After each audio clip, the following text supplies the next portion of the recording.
Arsenic की बात करता हूँ कि आर्सेनिक एक ऐसी चीज़ है, अगर ये आपको प्योर फॉर्म में मिलती है, एक सही हालत में मिलती है, तो ये एक कमाल की चीज़ है। इस पे आप काम करें, इसकी आप कुश्ता बनाएं, इस पे आप अक्सर करी करें, इसी को आप जारी करें, तो आप हर लिहाज से कामयाब हो सकते हैं।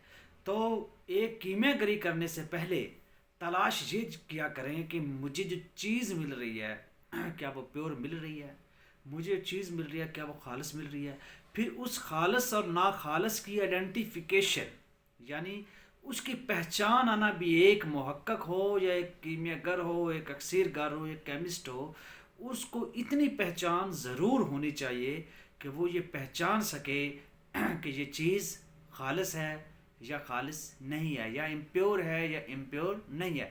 जब ये आइडेंटिफिकेशन कर लेगा तो वो कामयाबी की सीढ़ी जो है उस पर चलना शुरू हो जाएगा और वो कामयाब ज़रूर हो जाएगा। शुक्रिया।